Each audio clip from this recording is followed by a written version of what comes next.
I first plugged it in, I had it, the sun is directly this way. When I first plugged it in, I had it sitting this direction when the sun in reality is up here. Let me show you the difference in wattage output just with a little adjustment toward the sun. So let's look at it from sitting right here first. So pointed the direction it's pointing now, a little off the sun, it's charging about 83, 82, you see there, watts. Now let's point it directly at the sun and see what happens.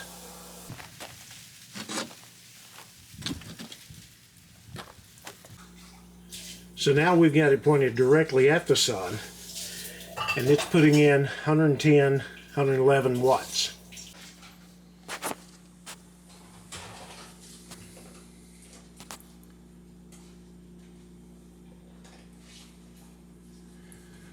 We've had a little cloud coverage, and that does make a difference.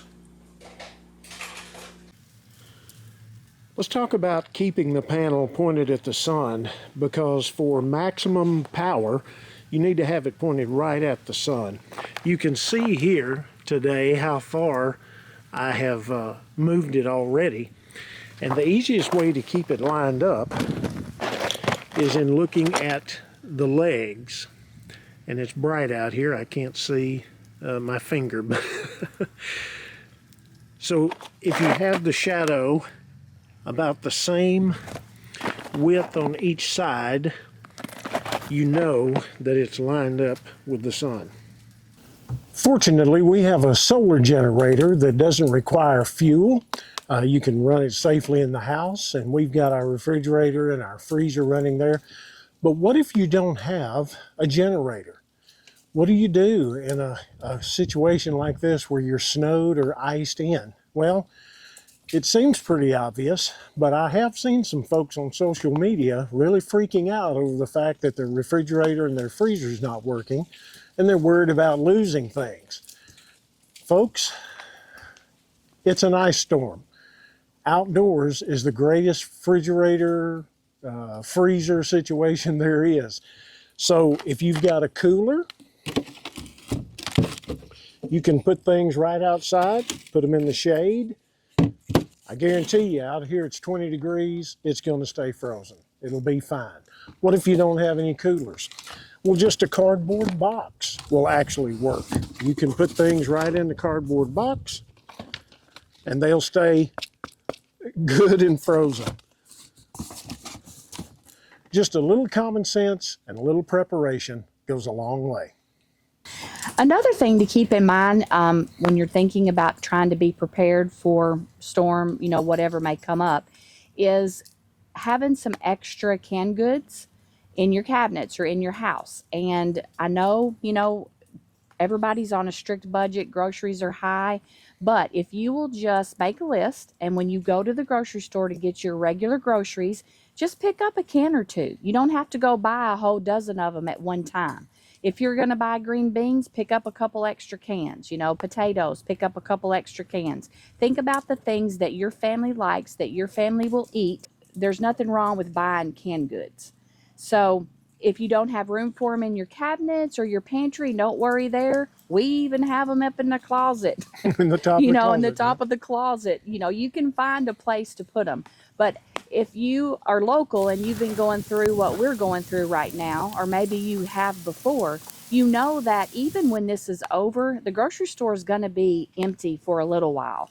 And so it's always nice when you can, when things are calm and everything is full, go ahead and pick up some things like that. Canned tuna, canned chicken. If you like Spam, potted meat. Viney sausages like he loves. I know they're not healthy. We don't eat them, but sometimes just to make sure that you have some food available, and that's a good protein. All the canned meats are good proteins. Mm-hmm. So, and again, just pick up one or two as you go, or you could also check into like Sam's or Costco. A lot of times you can get 5 cans of chicken or 5, tuna in bulk, and it's a little bit cheaper. Just depends on what your budget is. Just do whatever you can do, even if it's just a little bitty bit every day or every week. It will And you help. talked about canned goods. What about some dry goods like beans, Oh, yes, flour, definitely. salt? What Rice, else? Yeah, pasta, yeah. rice and pasta. That's great. And let's see. Again, just pick up an extra bag or an extra box. Yeah, and you can even, normally I don't do this, but they have bags of mashed potatoes. Like all you have to do is add water. Macaroni and cheese, you add water. So basically, if you can boil water, then you can add it to those things, and that's going to be a staple that you're going to be able to eat, and it's going to keep you full for a while. You talked about boiling water. We talked about our gas stove, not relying completely on electricity, but we have a gas oven and a gas cooktop. A gas oven and a gas cooktop. Wait a minute. A gas oven and a gas cooktop. But what if you don't have that? What if you can't necessarily afford that and invest in that right now? Right. There's some other options. There are these small propane camp cookers. There's even like the Coleman gas top stoves like that work great, yes, for camping. And they can be collapsed down and stored in your shed or closet or under the bed, whatever you have. And those can come in really handy in a down situation like this. We've been without power now for Since 3 Sunday days. morning, yeah. Yeah, 3 days. And I mean, we're fine. May not look too fine, but the one thing I did want to add to that, talking about the propane, because I wouldn't, not that I recommend this, but just to give you a testimony, we had some propane that had been it's moved several times with us. It's several years It's been in a old. shed, and it's moved with us a couple of times. And so we were like, well, Kyle got the lantern, was that it? The lantern. Kyle got the lantern out, so we're like, you know what? We'll try it. We'll just see if this works. Guess what? It worked perfectly. They still work. It's still working. We used it last night. We'll use it tonight if we don't get power today. So stuff like that. Again, when you're at Walmart or wherever you do your shopping, just pick you up one or two, put it out in your shed, your closet, wherever you can keep it, because that way, stuff like that, you're not going to have to worry about. You're just going to have to worry about your basics like milk, eggs, and bread, stuff like that. So, and you know what? If you do sourdough, don't have to worry about that. You always can have bread. That's right.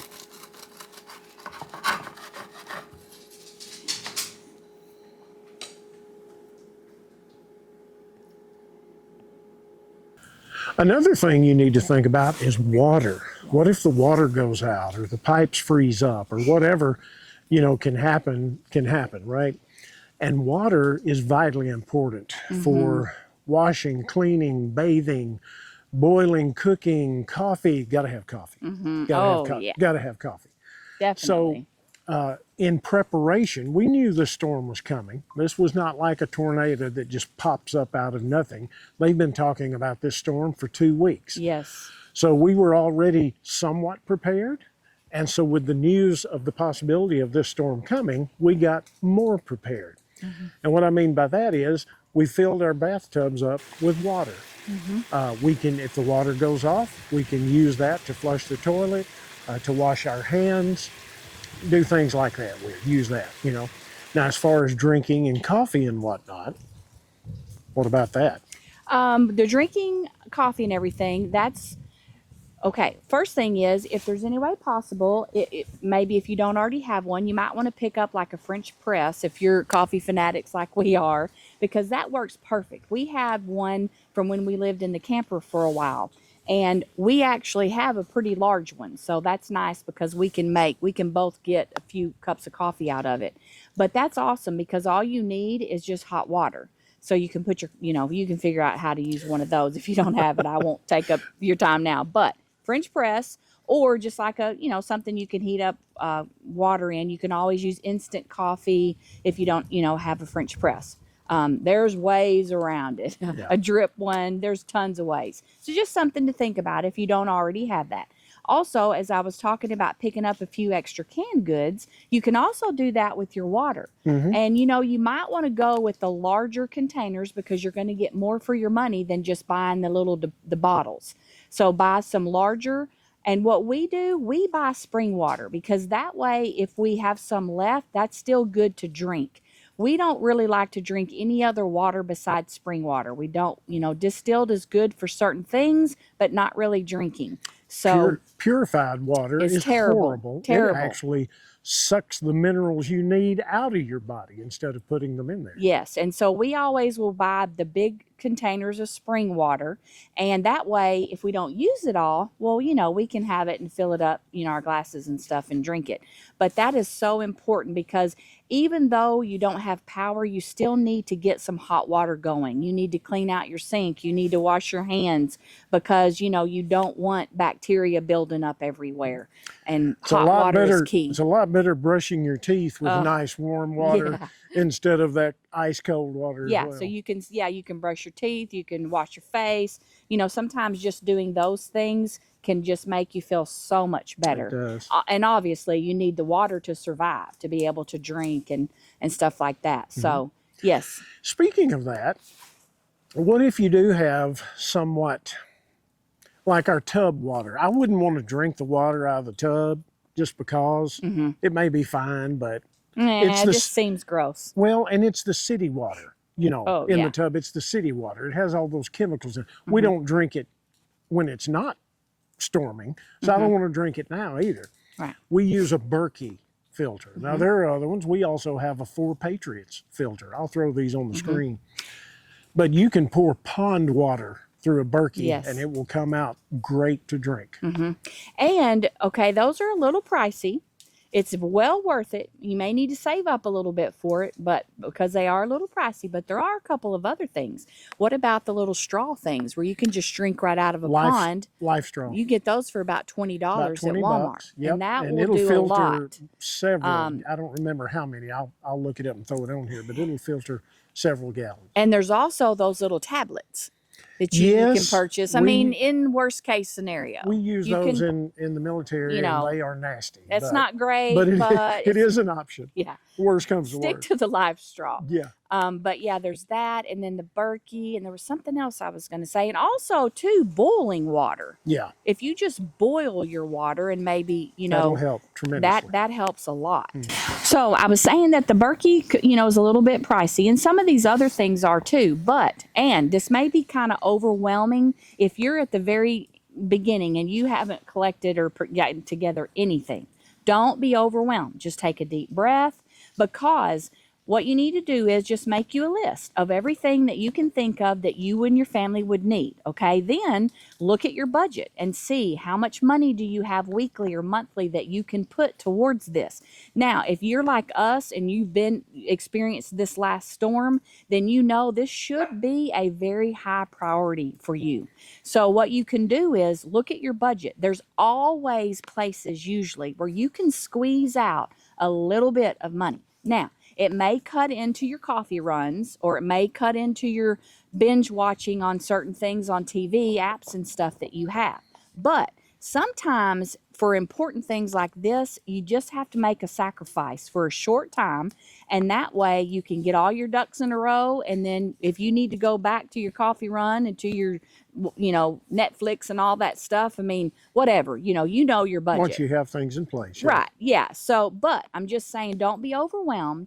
But we do say, please do prioritize this, because sometimes it can mean the difference between life or death, or being very, very uncomfortable, and being pretty comfortable. So, I like the side of pretty comfortable. Yeah, as comfortable as we can get. But yeah. And I'll throw this out there. This time of the year, it's tax season. A lot of folks, a lot of you are going to get a tax refund. Instead of spending it on maybe frivolous things, use it wisely. That's all I have to say about that. And shop around. Yeah. Facebook Marketplace, even Amazon sometimes. You can look on there, shop around. Don't just find one thing and buy it. Find it, then search around and hunt and see.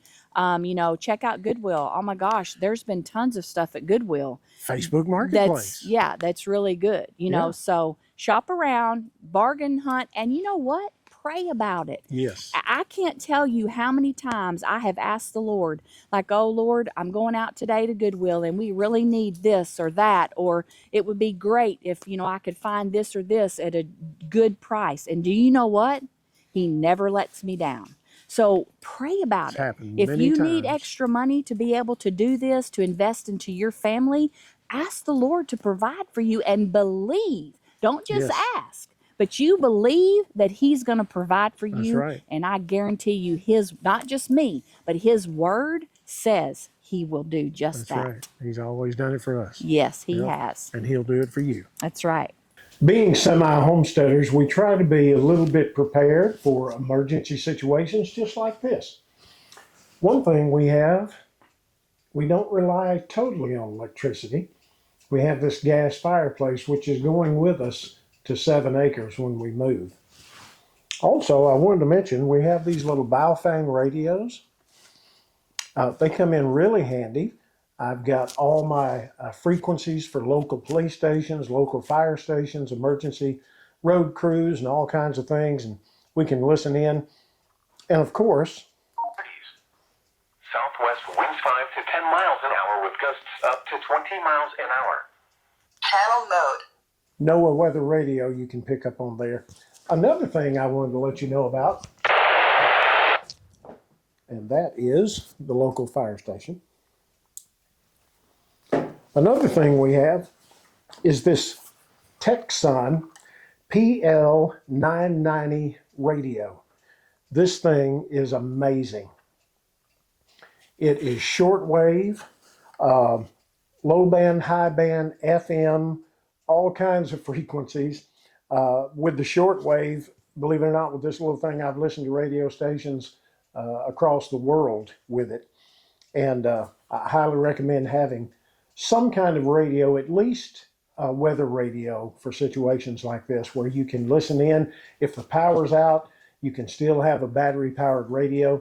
Of course, we have a solar generator we can charge things up with, run our refrigerator, run our freezer, things like that. So just a little preparation goes a long way.